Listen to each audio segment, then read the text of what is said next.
حضرت فاطمہ نے کیا منت مانگی؟ بچے صحیح ہو جائیں گے تو بولیے 3 روزے رکھوں گا۔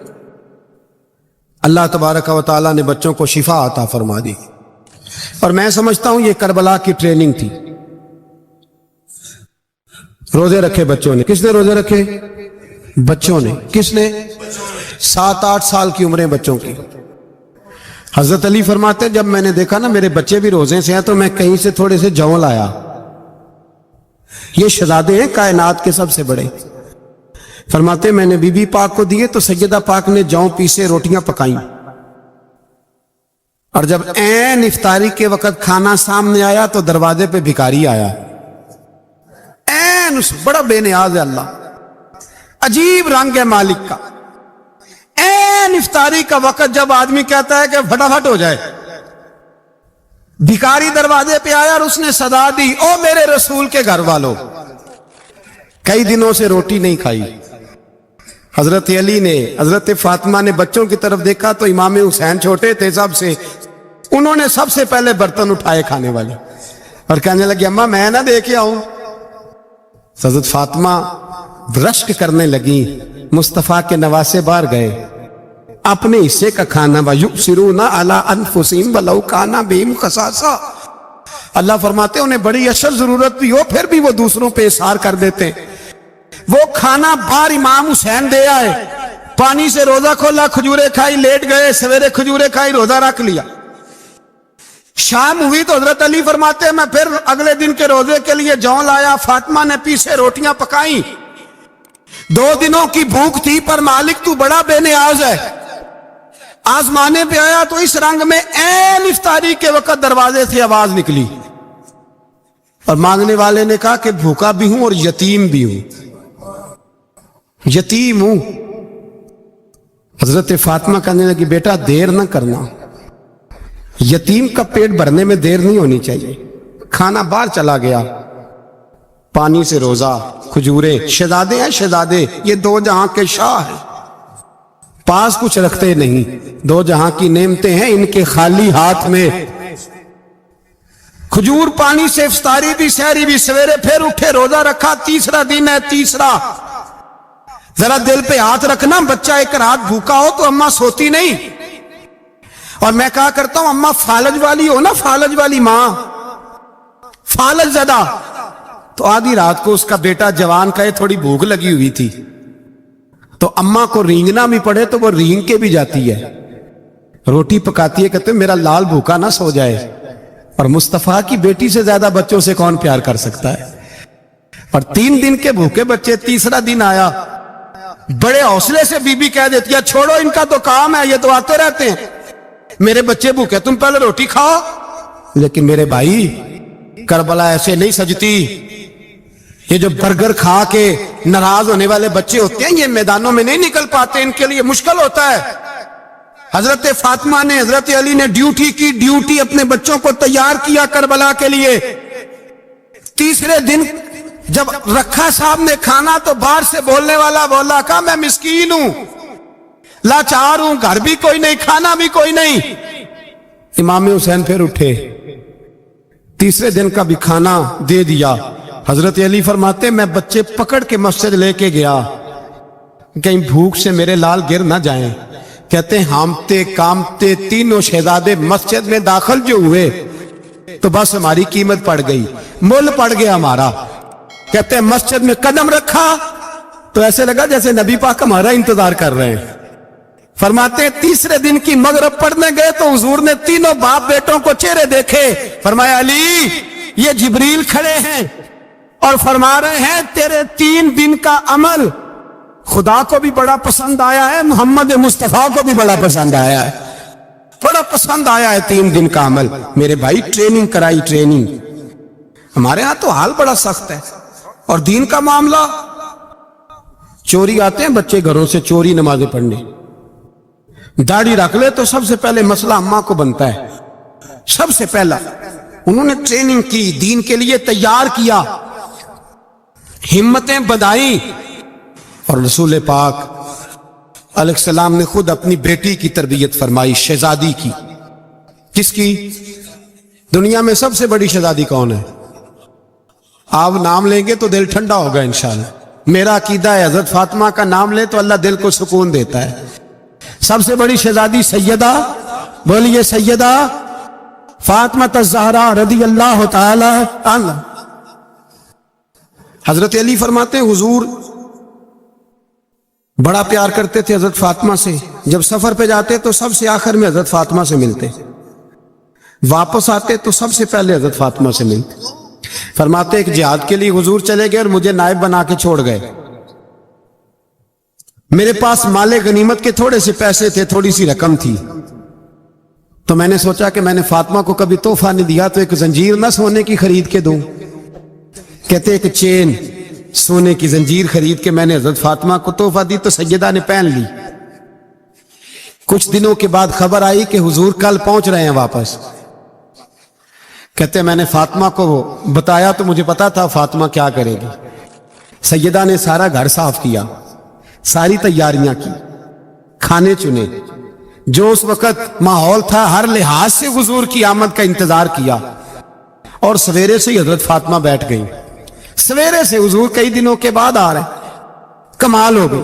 فرماتے ہیں جب محبوب تشریف لائے نا، پہلا قدم نبی پاک نے حضرت فاطمہ کے گھر کے اندر رکھا، السلام علیکم کہا، اور شیر خدا فرماتے جناب فاطمہ کو دیکھا اور نبی پاک واپس پلٹ گئے۔ کہتے میں نہیں تھا گھر میں واپس آیا، بی بی صاحبہ نے بتایا اور میں نے دیکھا کہ فاطمہ اس طرح روتی ہے کہ میں نے ایسا روتے کبھی دیکھا ہی نہیں۔ فاطمہ ہوا کیا کا پتہ کرو۔ حضور چلے گئے پر بغیر ملے ہی چلے گئے۔ کہتی ہے میں مسجد گیا، میں نے کہا ایسا کیا ہو گیا کہ اتنا محبوب بغیر ملے رخصت ہو گئے؟ میں مسجد گیا اور جا کر کے میں نے دیکھا تو نبی پاک کی مسجد کے کونے میں بیٹھے۔ میں قریب بیٹھا، میں نے کہا یا رسول اللہ فاطمہ بڑا رو رہی ہے، کیا ہوا؟ کہتے نبی پاک کی آنکھوں میں بھی آنسو آ گئے، حضور بھی روئے۔ پتہ ہے نبی پاک نے کیا فرمایا؟ یہ تربیت ہے، اس طرح کربلا سجتی ہے۔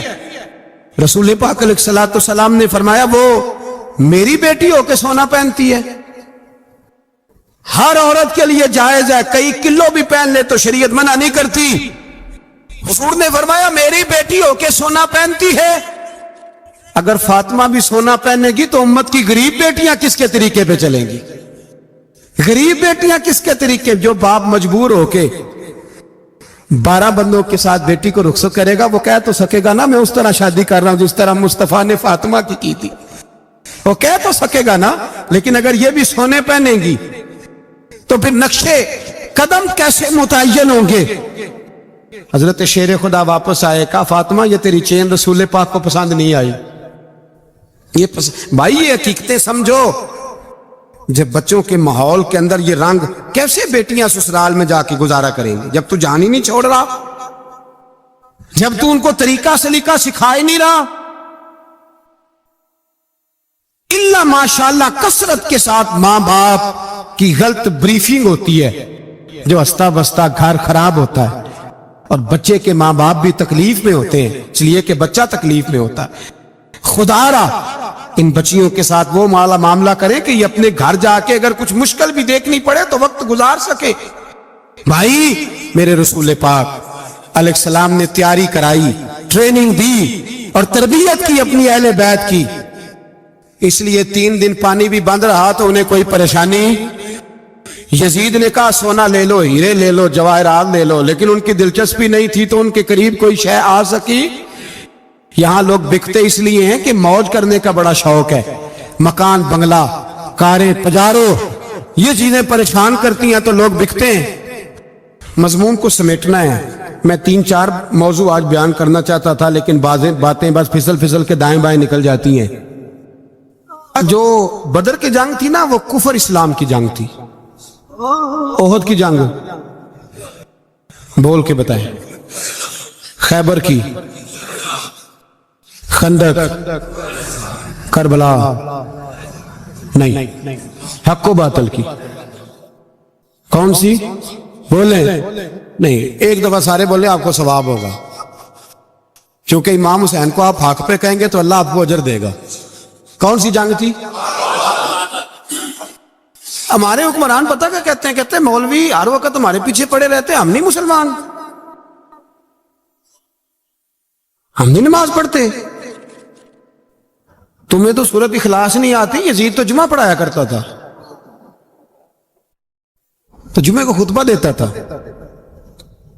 اور عجیب لفظ لکھے ہیں بعض تاریخ لکھنے والوں نے کہ جمعے کا دن تھا تو امام حسین 10 محرم نا جمعے والے دن تھی، تو امام حسین کربلا میں باہر نکلے تو آپ نے فرمایا اتمام حجت کر دوں، کوئی یہ نہ سمجھے کہ مجھے تو پتہ ہی نہیں چلا غلطی سے تیر لگ گیا امام حسین کو۔ آپ نے فرمایا مجھے بتاؤ تو صحیح مجھے کیوں شہید کر رہے ہو؟ کوئی نہ بتا سکا تو امام حسین نے فرمایا مجھے کیا ضرورت تھی مدینہ چھوڑ کے مسجد نبوی چھوڑ کے آتا، میں تو اس لیے آیا ہوں کہ جس کو تم نے حکمران بنایا وہ شرابی ہے۔ کون ہے؟ وہ رنڈیوں کا ناچ دیکھتا ہے، مجرے دیکھتا ہے، مجرے، وہ اللہ کے حلال کو حرام اور حرام کو حلال کہتا ہے، لہذا مسلمانوں کا حکمران بننے کے قابل ہے یہ امام۔ اور یہ میں آپ کو ایک نہیں، میں 20 تاریخوں میں دکھاؤں گا کہ یہی خطبہ امام حسین کا کہ تم نے اللہ کے حلال کو حرام، حرام کو حلال کہا، شراب، زنا، جوا، بدکاری عام کر دی، لہذا یزید مسلمانوں کا حکمران بننے کا اہل ہے۔ امام حسین خطبہ دے رہے ہیں تو یزید کی فوج سے نا لشکر آوازیں دینے لگا، کیا بلا؟ کہنے لگے حسین جلدی کرو، یا بیعت کرو یا جنگ کرو، دیر نہ کرو، ہمارا جمعہ لیٹ ہو رہا ہے۔ بلے ہو نمازیو،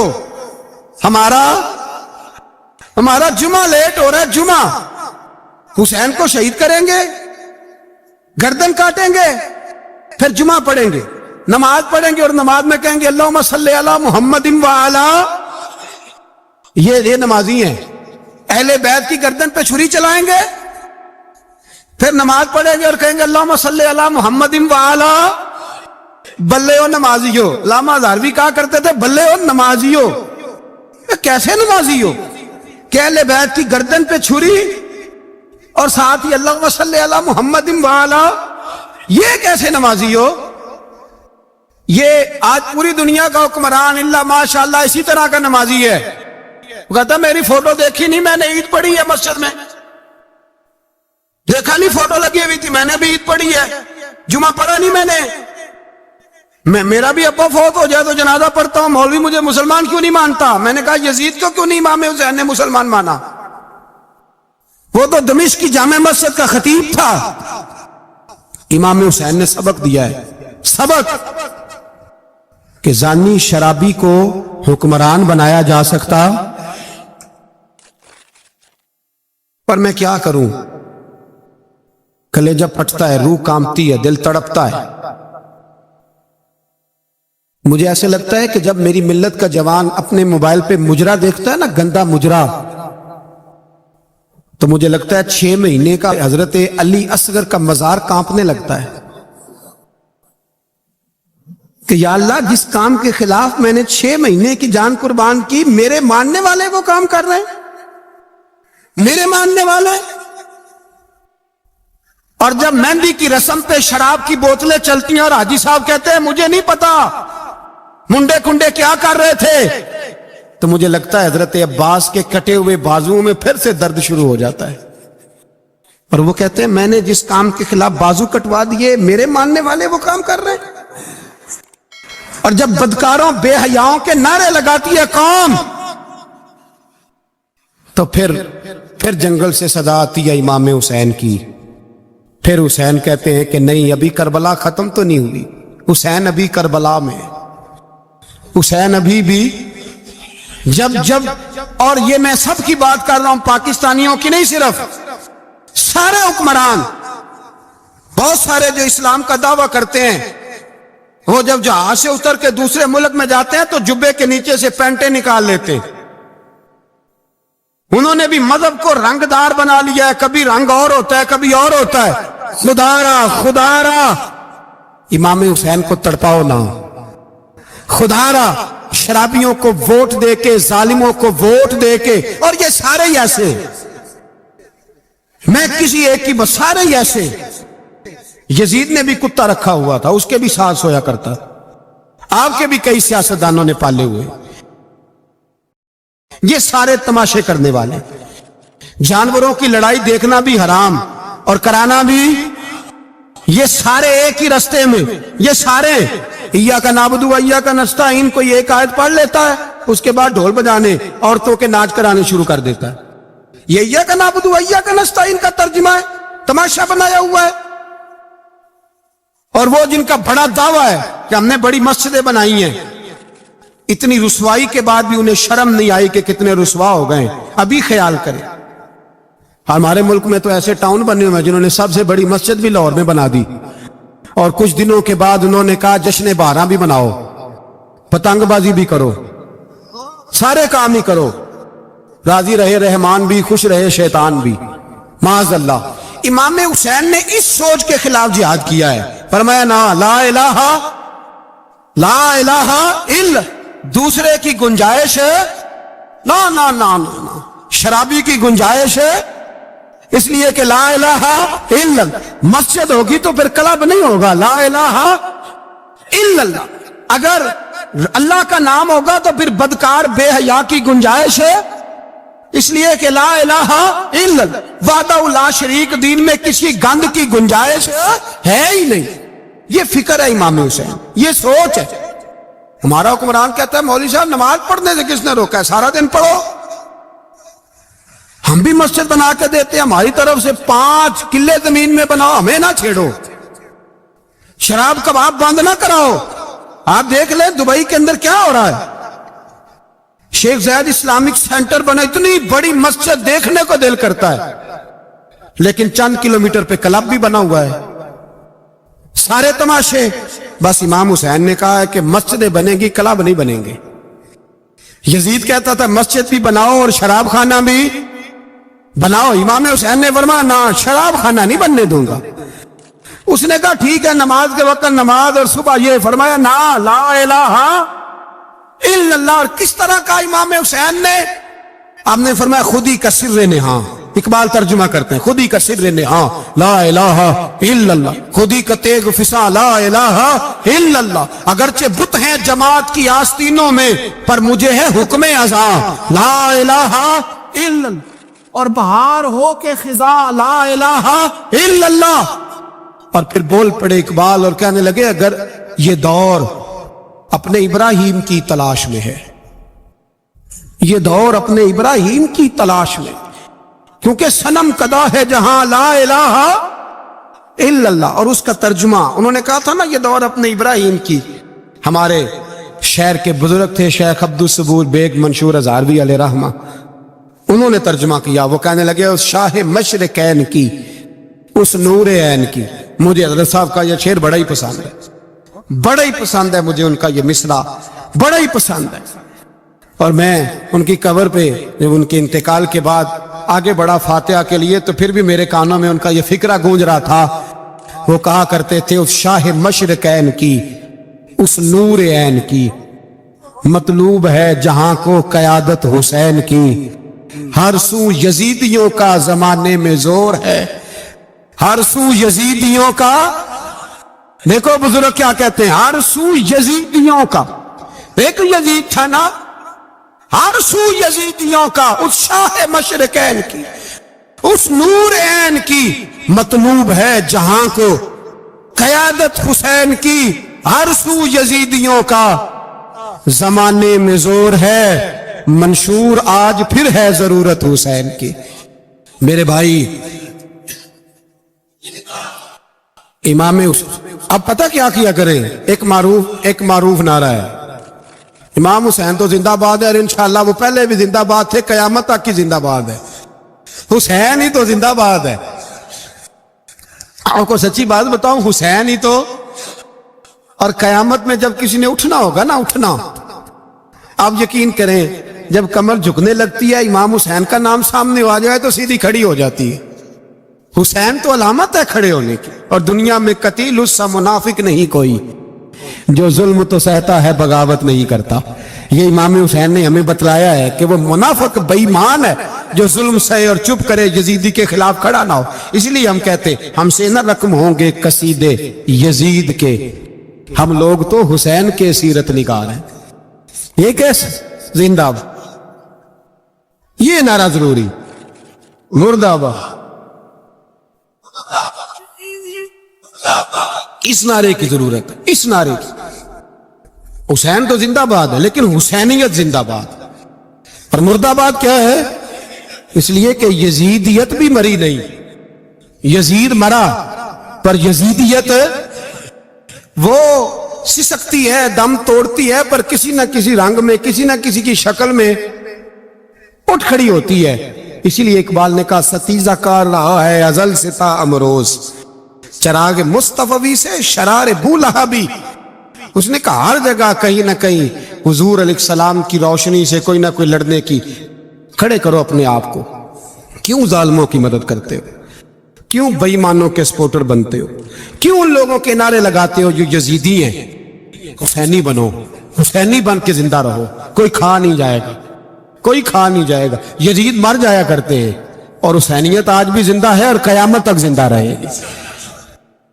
جو شرابی ہے, زانی ہے, بدکار ہے, اگر تو آپ کی تبلیغ پہ باز آ جائے تو ٹھیک, ورنہ آپ کا اس کے ساتھ دوستانہ رکھنا بھی حرام ہے. کیا فتویٰ دیا میں نے؟ حرام ہے, حرام. اگر آپ کا دوستانہ ہے تو پھر 9-10 محرم کو دیگ نہ پکانا چاول کی, اس لیے کہ امام حسین کو تیری بریانی کی کوئی ضرورت نہیں. تیری باسمتی اور چھوٹا گوشت سنبھال کے رکھنا گھر میں, کوئی حاجت نہیں. اگر شرابی, کبابی, زانی, بدکار سے دوستانہ ہے, اگر محلے کے غریبوں کو گالی دینے والوں کے ساتھ تیری دوستی ہے تو پھر 10 محرم کو چاول کی دیگ بالکل نہ پکانا. اس لیے کہ یہ کوئی تماشا نہیں کہ دوستی قاتل سے بھی مقتول سے یارانہ بھی. پھر کوئی مطلب نہیں اس بات کا. امام حسین کو ماننا تو پھر ڈٹ کے مانو, مظلوموں کے ساتھ کھڑے ہو جاؤ, غریبوں کے ساتھ کھڑے ہو جاؤ, برما کی بات کرو, برما کے مسلمان کی بات کرو, فلسطین, کشمیر, ان سب کے حق میں مسلمان اس وقت کھڑے ہوں گے جب سوچ حسینی ہو جائے گی, جب نظریہ حسینی ہوگا پھر کھڑے ہوں گے. 10 محرم ضائع نہیں کریں. اہل سنت کی علماء جہاں جہاں قرآن و سنت کی روشنی میں امام حسین کی بات کریں, جہاں جہاں بھی کریں, وہاں جا کے شریک ہوں. ہم بھی ہر سال بیٹھتے ہیں امام حسین کی یاد منانے, اور اس طرح بیٹھتے ہیں کہ حسین ہمارا ہے, حسین ہے, اور انسان کو بیدار تو ہو لینے دو, ہر شخص پکارے گا ہمارے ہیں حسین. داڑھی والا آدمی, علماء جانتے ہیں, جبہ پہنتا تھا بڑا شاندار, حج کے خطبے دیتا تھا, حج کے.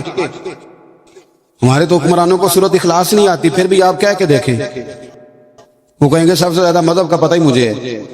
یزید داڑھی والا, پگڑی والا, امامے والا, جبے والا, حج پڑھانے والا, تو امام آپ کو کیا ضرورت پڑی تھی اس کے خلاف نکلے, اور اس طرح نکلے کہ بچے قربان کرا دیے.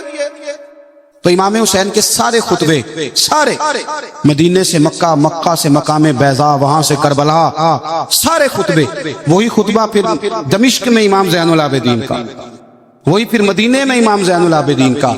امام حسین فرمانے لگے یزید اللہ کی حدوں کو توڑتا ہے, رب کے حلال کو حرام اور حرام کو. آپ کے ملک میں کہا نہیں جاتا کہ مولوی گنجائش نکالیں سود کے بارے میں. اتنا بڑا جرم جس کو کہا گیا کہ اللہ رسول سے جنگ ہے, یہ اتنے بڑے حرام کو حلال کرنے جا رہے ہو. کہا یہ اللہ کی حدوں کو توڑتا ہے, نمازیں چھوڑ کے پڑھتا ہے, رنڈیوں کا ناچ دیکھتا ہے, مجرا جو آج کل گند ہر ایک موبائل میں آیا ہے. یہ امام حسین نے یہ خطبہ دیا, فرمایا کہ مجرے دیکھتا ہے, ناچ دیکھتا ہے, عیاشیاں کرتا ہے. اور پھر امام حسین نے فرمایا میں نے اپنی آنکھوں سے اسے مدینے میں شراب پیتے دیکھا. فرمایا جو اتنے بڑے کبائر کرتا ہو اس کے ہاتھ میں ہاتھ دے دوں. یار سمجھو تو صحیح, امام حسین کا جہاد تو بے حیائی کے خلاف, شراب کے خلاف. امام حسین کا جہاد تو دین کو نافذ کرنے کا, نماز پڑھنے سے یزید منع نہیں کرتا, نافذ کرنے کا جہاد. امام نے بچے کٹوا دیے, لیکن الیکشن میں بڑے شرابی کی بڑی فوٹو کے نیچے چھوٹی میری بھی لگی ہو, اور میں سب سے بڑا حسینی, سب سے بڑا, یرانے سارے شرابیوں سے, یزیدیوں سے, اور سب سے بڑا حسینی میں. سارا گند ملت کے جوانوں کے موبائلوں میں, لڑکیوں کے کالج کے آگے لڑکوں کا رش, اور بہت ساری بچیاں بیچاری پڑھنا چھوڑ گئیں, کالج چھوڑ گئیں, اس لیے کہ باپ نگرانی نہیں کر سکتا.